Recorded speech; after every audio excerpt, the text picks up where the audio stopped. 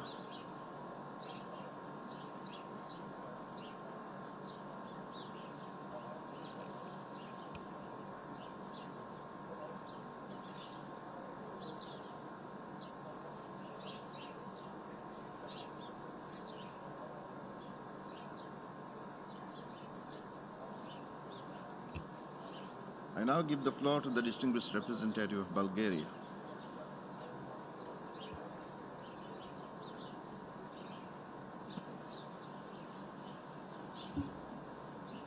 Thank you, Mr. President.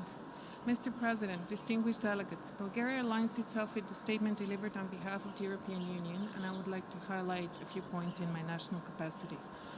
Mr. President, we have gathered here today under extraordinary circumstances that defy reason, but unfortunately are reality.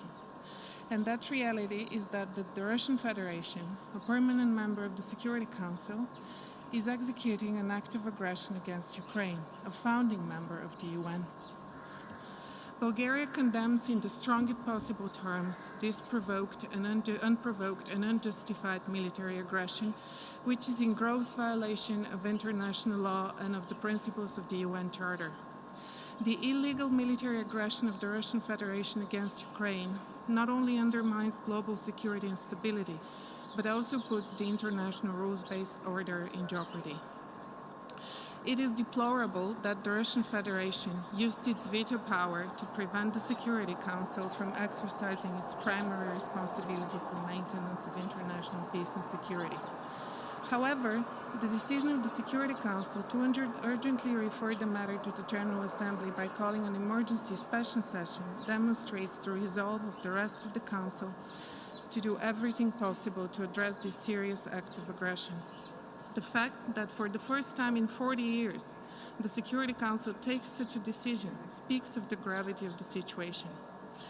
We commend the decision by the Security Council, and now it is up to all of us to live up to the responsibility to uphold the principles of the UN Charter and international law, and to send a strong and unequivocal message by condemning the act of aggression and the illegal actions by the Kremlin. Bulgaria demands that the Russian Federation immediately cease its military actions, unconditionally withdraw all forces and military equipment from the entire territory of Ukraine, and fully respect Ukraine's territorial integrity, sovereignty, and independence within its internationally recognized borders. The use of force and coercion to change borders has no place in the 21st century. Tensions and conflicts should be resolved exclusively through dialogue and diplomacy. We strongly condemn the involvement of Belarus in this aggression, including by providing its territory to be used as a launching ground for the Russian aggression, and call on it to refrain from such action and to abide by its international obligations.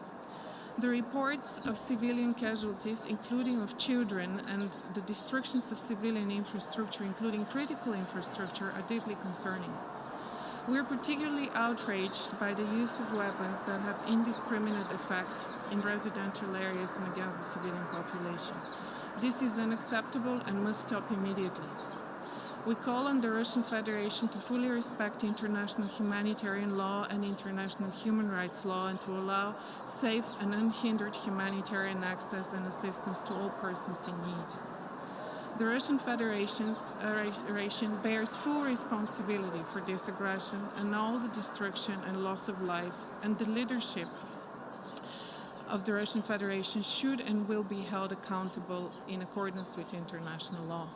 Mr. President, colleagues, it is our duty to do the right thing.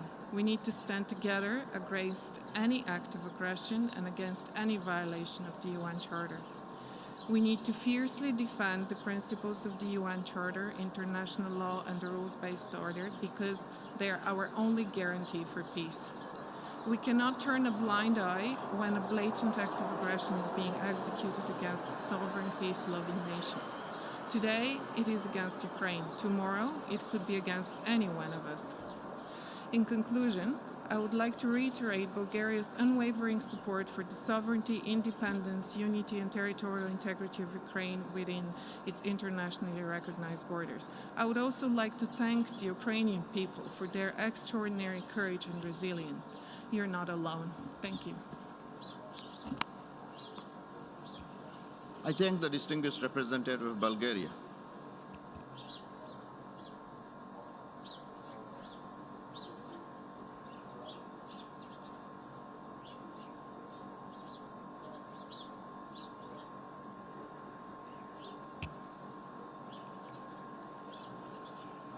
I now give the floor to the distinguished representative of Italy.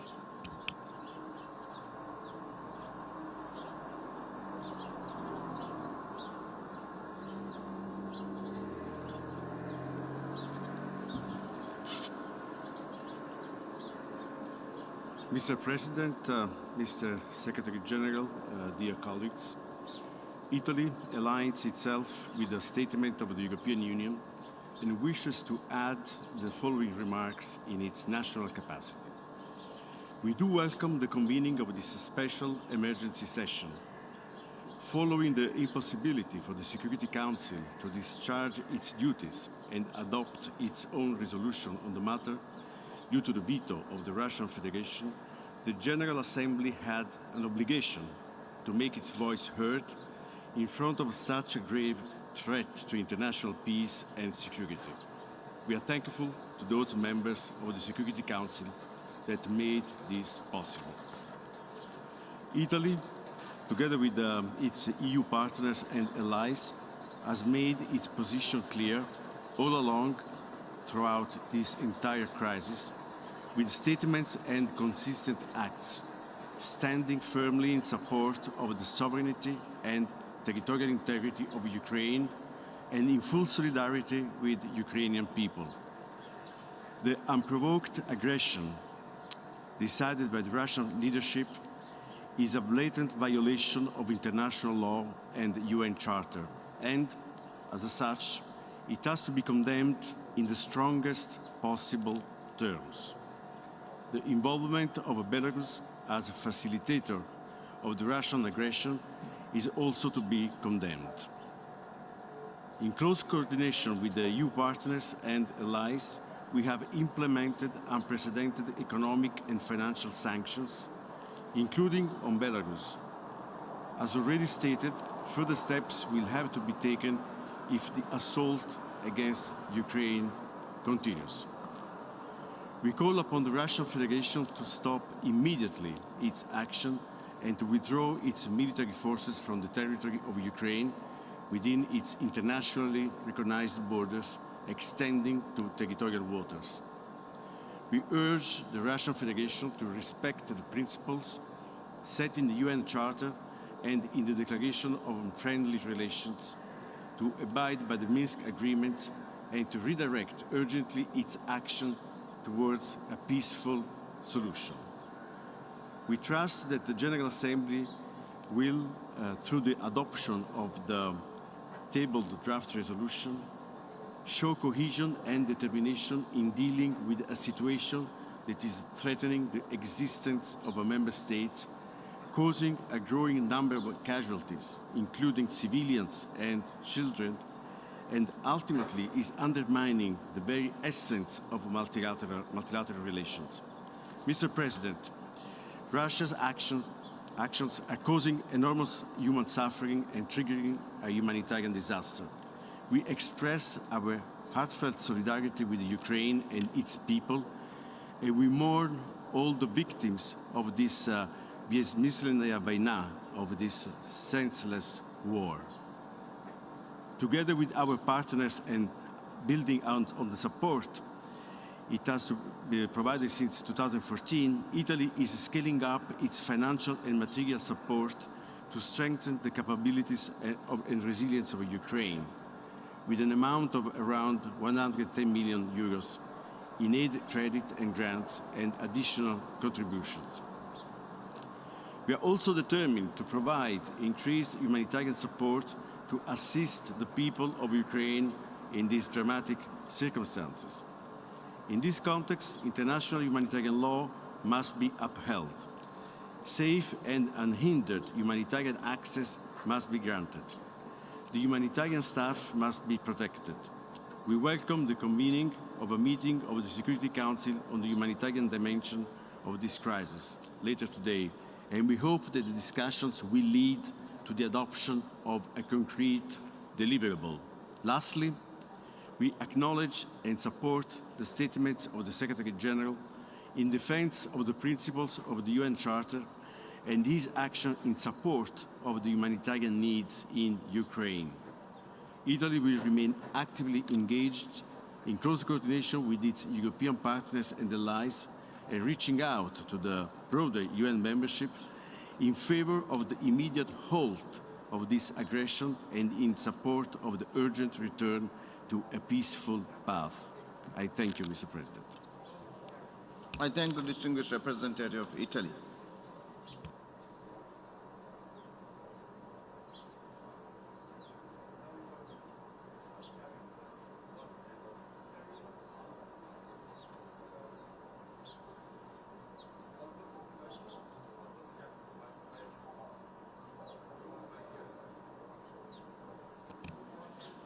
I now give the floor to the distinguished representative of Brazil.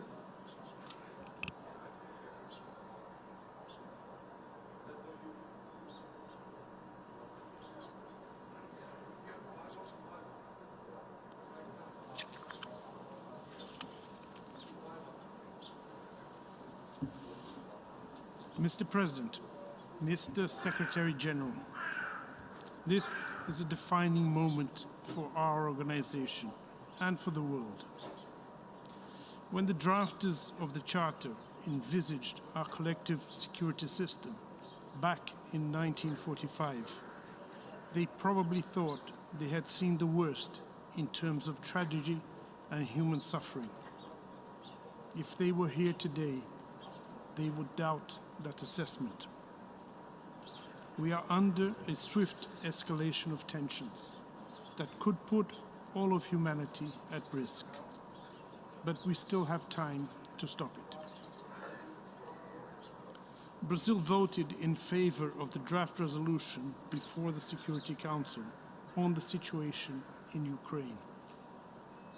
We regret that the draft was not adopted, but firmly believe that the Security Council has not yet exhausted the instruments at its disposal to contribute to a negotiated and diplomatic solution towards peace. The urgency of the situation convinced us of the need to add the voice of the General Assembly to that of the Security Council in seeking solutions to the crisis in and around Ukraine.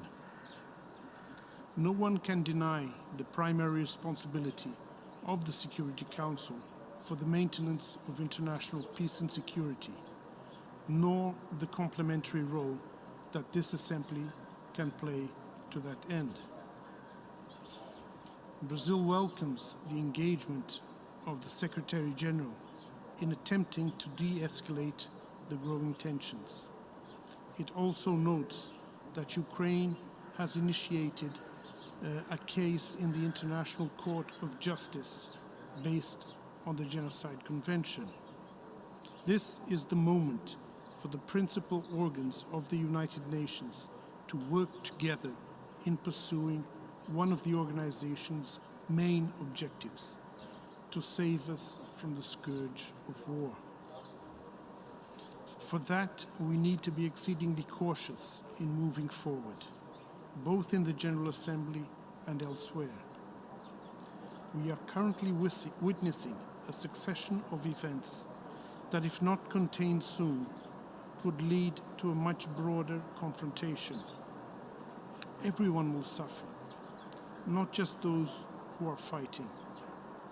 Those who have repeatedly pleaded for de-escalation will also bear the costs of the power play between NATO and Russia that we are currently witnessing.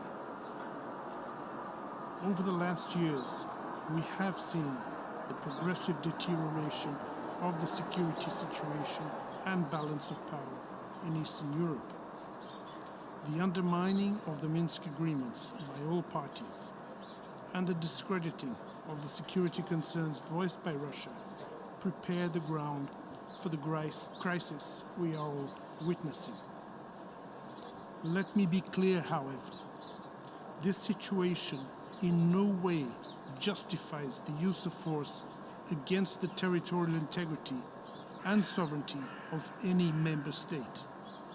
It is against the most basic norms and principles we all abide by, and a clear breach of the UN Charter. Mr. President, it is of our collective interest to jointly do all we can to stop and reverse the belligerent actions before it is too late. Brazil reiterates its calls for an immediate ceasefire in Ukraine, as well as for full respect for international humanitarian law. Equally important, we call all actors involved to reassess their decisions concerning the supply of weapons, the recourse to cyber attacks, and the application of selective sanctions, particularly those which could affect the global economy, including the critical area of food security. At this moment, we need constructive solutions, not actions that will only prolong hostilities and spread the conflict with rippling effects to the world's economy and security. As we speak, hundreds of thousands of civilians have already fled Ukraine. Many more will certainly follow, millions perhaps. The destruction of infrastructure has left people without electricity and water. Damage to essential infrastructure, interruption of basic services, including transportation and access to basic supplies, the danger to persons with disabilities, the elderly, and children are causes of grave concern.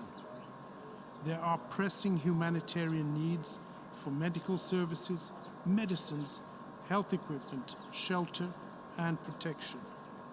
The prospect of hostilities conducted in populated areas, compounded by the possible use of explosive weapons and direct participation of civilians, is also extremely worrisome. We urge all parties to avoid this scenario at all costs, bearing in mind the grave risks it poses to the civilian population.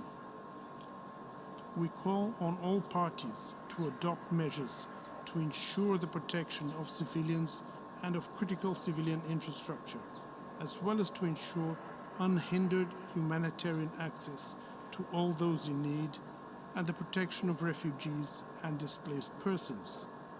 We also reiterate our appeal to Ukraine and Russia to facilitate the withdrawal of all persons who want to leave the Ukrainian territory. Brazil expresses its gratitude to Poland, Slovakia, Hungary, Moldova, Romania, and others that are facilitating the exit of people fleeing the conflict, including Brazilians and Latin Americans. Let me also take this opportunity to express our solidarity to all families who have lost someone in this war, to all people left without home, water, and electricity, to those who are fleeing in fear, sometimes with nowhere to go, and to everyone who is now trapped in a conflict zone, desperately attempting to find refuge. I wish to commend all personnel that are now in Ukraine trying to alleviate the suffering of the population. We know that you are doing your best in very challenging circumstances, and we know that more could be done to assist you in your efforts. Mr. President, few times has the General Assembly been convened under the Uniting for Peace resolution. By meeting today, the international community shows its unwavering determination to reach a diplomatic solution to the ongoing conflict in Ukraine. A peaceful settlement of the crisis is not only the cessation of hostilities, it is about creating the conditions for a greater sense of security among all involved. It is about rebuilding bridges and regaining trust. And it is about respect. Respect for each other's legitimate security concerns, for civilian lives, for all countries that do not want a war, for international law, and for the most basic principles that have guided this organization since its inception. I thank you, Mr. President. I thank the distinguished representative of Brazil.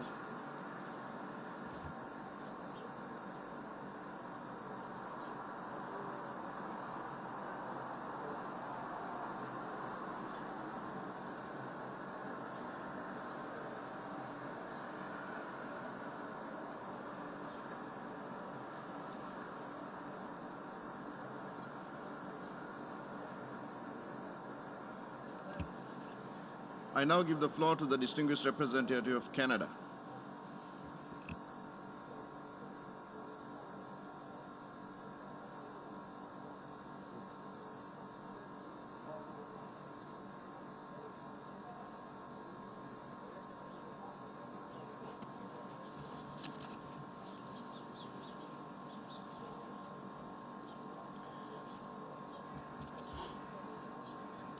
Monsieur le Président, Monsieur le Secrétaire Général, Mr. Secretary General, chers délégués, distinguished delegates, nous nous réunissons à une heure très grave. the hour is grave. La Fédération de The Russie, Russian Federation, membre permanent a du permanent Conseil de member sécurité, of the Security Council, a lancé une has guerre unleashed d'agression illégale an illegal et injustifiable and unjustifiable contre war of la aggression souveraineté, against the sovereignty, l'intégrité the territorial territoriale integrity, et l'indépendance and the politique political independence de notre of État another membre de member l'ONU, state of the United Nations, l'Ukraine. Ukraine.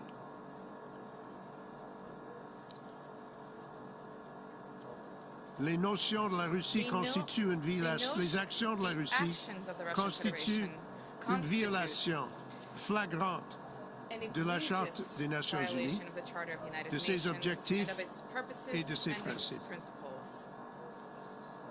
L'égalité souveraine The sovereign de tous les États, equality of all states, le droit de tous les peuples the right à of all people l'autodétermination, to self-determination, le règlement the pacifique des peaceful différends settlement of disputes, et and the l'interdiction du prohibition recours à la on force. the use of force. En lançant cette guerre, By unleashing this la war, Russie the Russian cherche Federation à seeks détruire to destroy la liberté the d'un freedom peuple of a people et d'une and nation of qui est souveraine, a nation, indépendante a sovereign, et intégrale. independent, and integral nation. C'est une guerre qui est basée This is a war sur le désir that du is président fueled Poutine by the desire of d'un President Putin retour to à restore l'impérialisme colonial. imperialism and colonialism. Ce sont des jours These contre lesquels are les the membres des days Nations against Unies which the members luttent of the United Nations depuis have been des fighting for générations. generations. Et encore, And the Russian la Russie a Federation, empêché once again, le Conseil de has sécurité prevented the Security Council de s'acquitter de son from devoir exercising fondamental, its primary duty, protéger la paix that of protecting the et peace, la sécurité that du of the monde. maintenance of international peace and Nous sommes security. ici parce que la Russie We are gathered a une here fois today de because plus the Russian Federation has utilisé yet again son droit de veto, illegitimately que exercised nous its pensons veto est right, toujours illégitime, which we continue to comme view elle l'a as fait de illegitimate, nombreuses autres as occasions. it has done on a number of other occasions. Et la Russie menace And the Russian maintenant Federation l'Ukraine has now turned l'Europe its threat to et le monde Ukraine, entier Europe, d'utiliser and the des entire armes world with nucléaires the threat of en nuclear violation weapons use directe in de la a déclaration flagrant commune des violation dirigeants of the joint des 5 statement membres of the leaders permanents of the 5 du permanent Conseil members of the ce Security janvier. Council this past January. Mr. President, it was in January of this year that members of the P5 agreed that a recourse to the nuclear option, to the nuclear threat, to the nuclear possibility was wrong. They admitted that no one could win this kind of confrontation.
international law.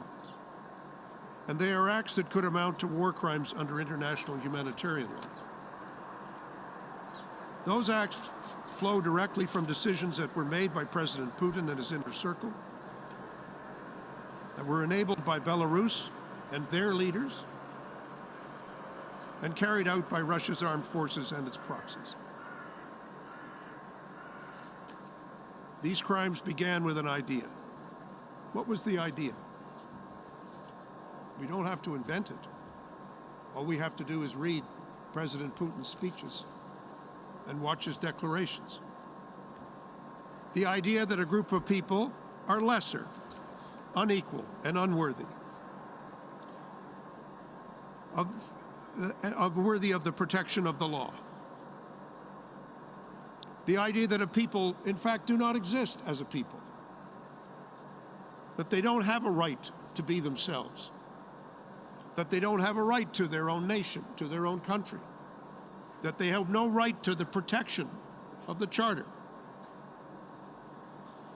The way Vladimir Putin describes the Ukrainian nation and its supporters over many generations fits the description of the idea that I have described. And it's that idea that lies at the heart of the acts that follow.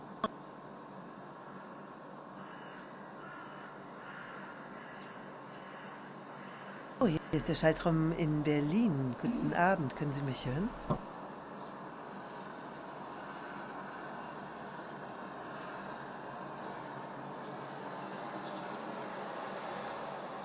Hallo, hier ist der Schaltraum in Berlin. Können Sie mich hören?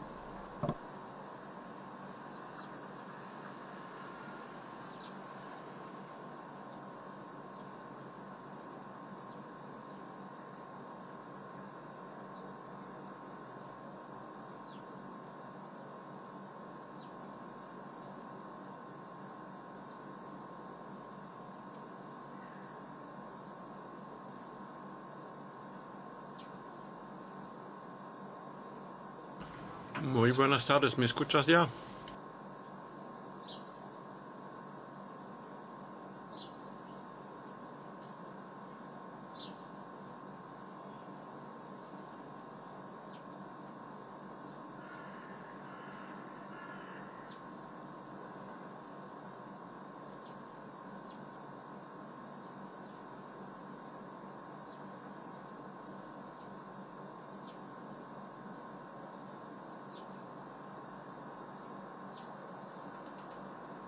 Hello, hello, this is Berlin.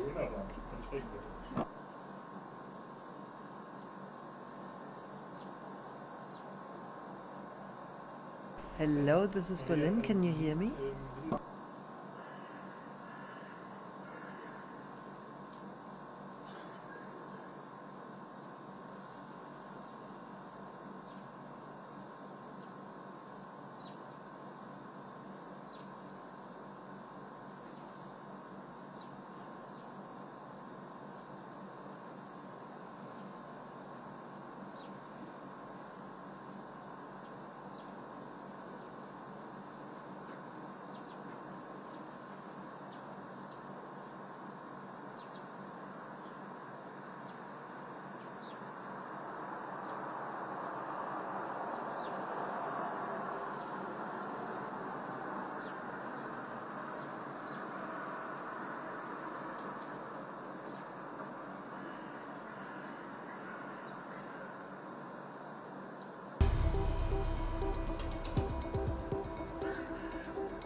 Hallo, hier ist der Schaltraum in Berlin. Können Sie mich jetzt hören? Ja, wunderbar.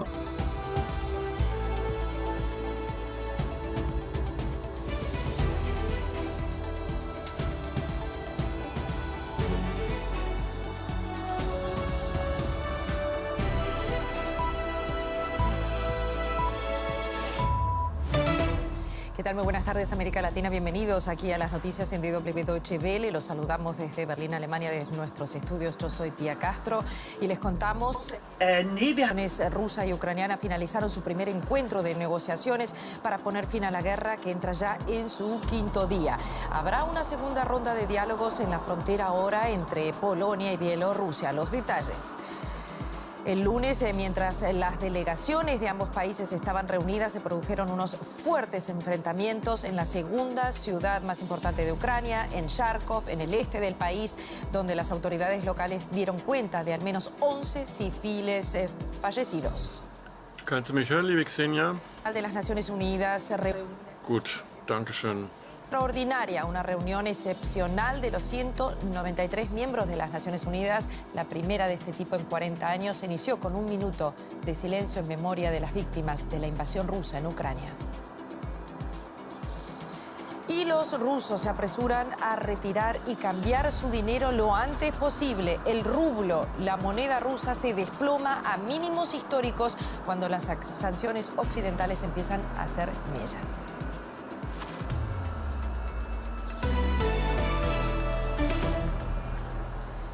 Bueno, las negociaciones entre las delegaciones de Rusia y Ucrania reunidas por primera vez en la frontera entre Ucrania y Bielorrusia concluyó este lunes luego de más de 5 horas con ciertos avances, según el gobierno ucraniano. El presidente Zelensky reiteró al inicio de las conversaciones su petición de un alto el fuego inmediato y la retirada de tropas rusas de Ucrania.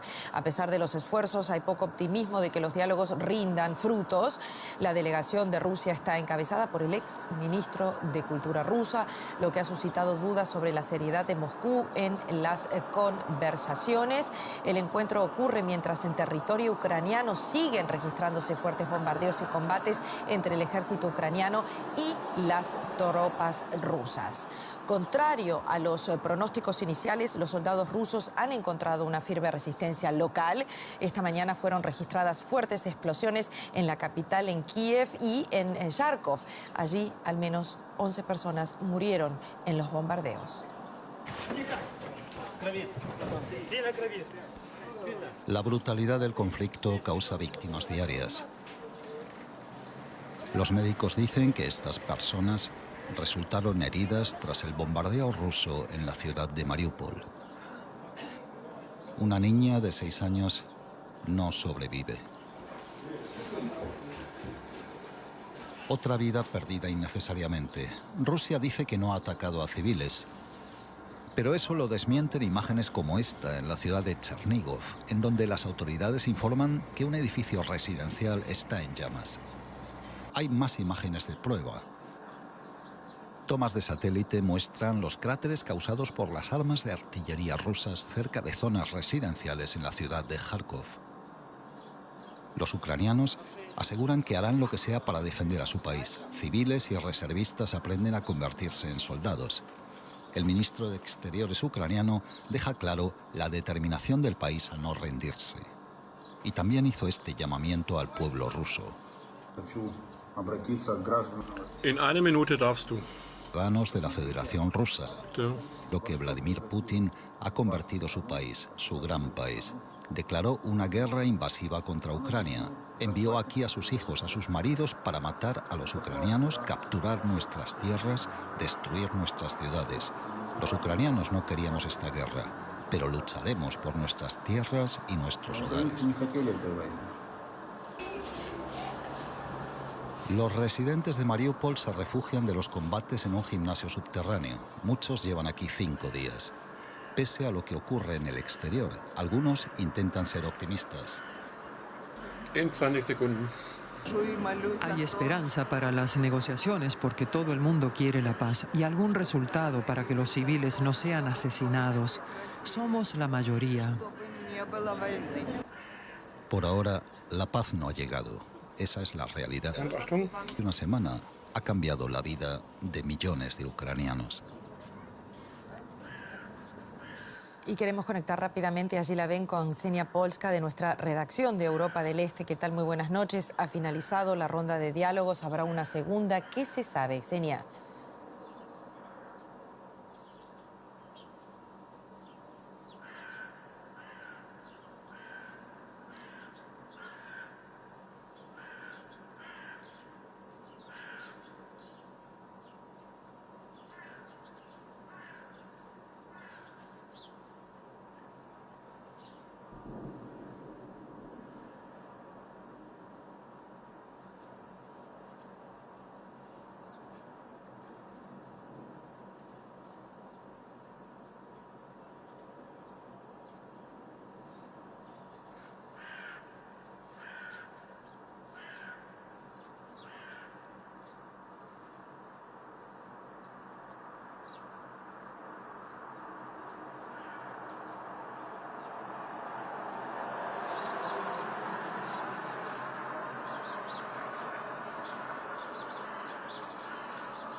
Xenia, Francia dice que Putin se ha comprometido a detener los ataques contra civiles, una afirmación quizás sorprendente a tenor de los últimos acontecimientos. ¿Sabemos si ha formulado exigencias ligadas a esta promesa?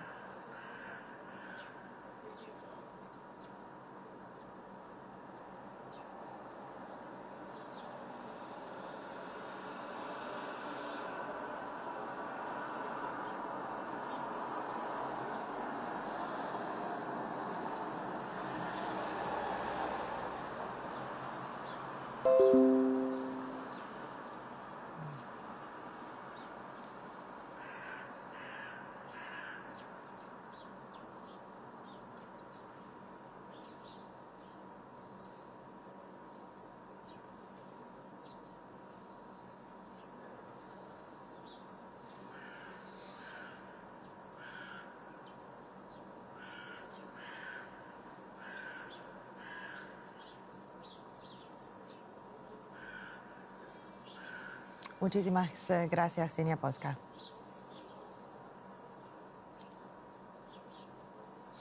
Muy bien, nos vamos ahora a Nueva York porque Hola, Xenia, aquí está Javier Arguedas, nada más para darte las gracias y desearte una linda noche. Hasta la próxima. Minuto de silencio en homenaje a los muertos durante la invasión. Pregunto. Aquí vemos las imágenes. Bueno, ahora no, gracias. El de las Naciones Unidas Schönen Abend. advirtió a Rusia que los combates deben cesar y tuvo duras palabras para su presidente Vladimir Putin luego de que ordenara poner a sus fuerzas nucleares en máxima alerta. Estamos ante una gran tragedia para Ucrania, pero también ante una gran crisis regional con riesgos desastrosos.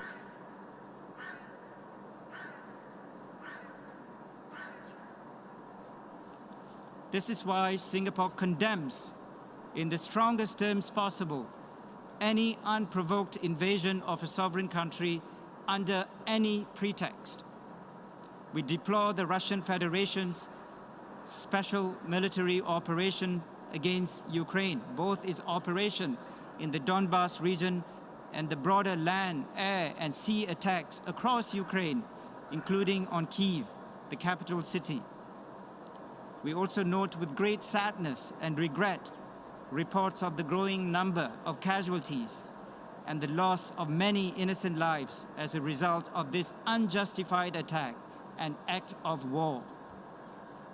We have taken note of the UN Humanitarian and Emergency Relief Coordinator's comments about the scale of the humanitarian assistance required to help those affected. And we call for safe and unhindered access for humanitarian assistance to Ukraine and all those in need.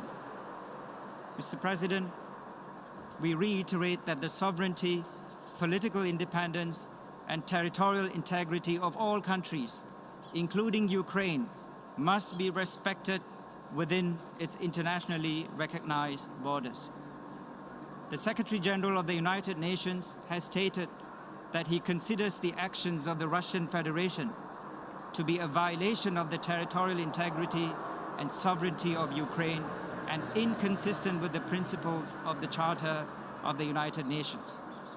We agree with the Secretary General entirely. Let me repeat, we agree with the Secretary General entirely, and we support his call for the Russian Federation to withdraw all its troops from the territory of Ukraine and for the responsible actors to immediately cease all hostilities and prioritize diplomacy to address all issues peacefully in accordance with the UN Charter and international law.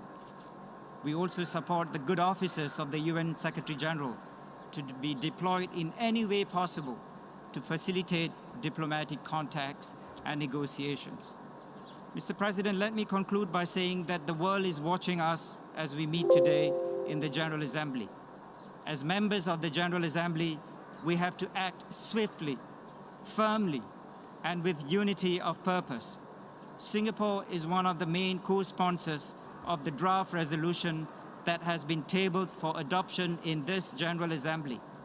Singapore will not hesitate to vote yes on this draft resolution.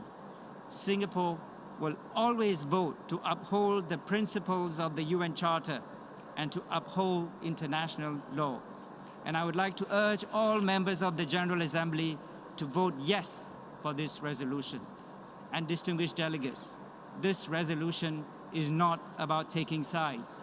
It is about upholding international law and the principles of the UN Charter. The United Nations, distinguished delegates, is being tested today. It is important that all countries, especially the small states, send a clear signal that we are united for peace and we are united to defend the principles of the Charter and that we are united to uphold international law. I thank you for your attention. I thank the distinguished representative of Singapore.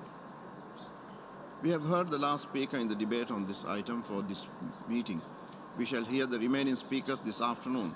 I would like to inform members that at 3 p.m. today, the General Assembly will first hold the 60th plenary meeting of the 76th regular session as announced in the journal. This will be followed by the second plenary meeting of the 11th emergency special session, at which the debate on agenda item 5 will continue. The General Assembly has thus concluded this stage of its consideration of agenda item 5. The meeting is adjourned.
The Council discuss peace.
başkent Kyiv yine sirenlerle yine uyandı. Çok erken saatlerde, saat 5 gibi yine sirenler çalmaya başladı. Gece boyunca yine sirenler çaldı. Rusya'nın bölgeye saldırılarının arttığını söyleyebiliriz.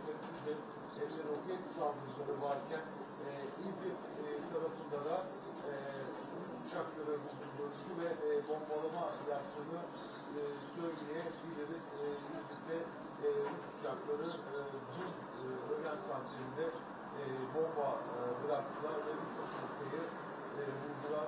Kiev'de durum hareketli, güvenlik güçleri sürekli arasında yollara hala barikatlar ve beton bloklar çekilmeye devam ediyor.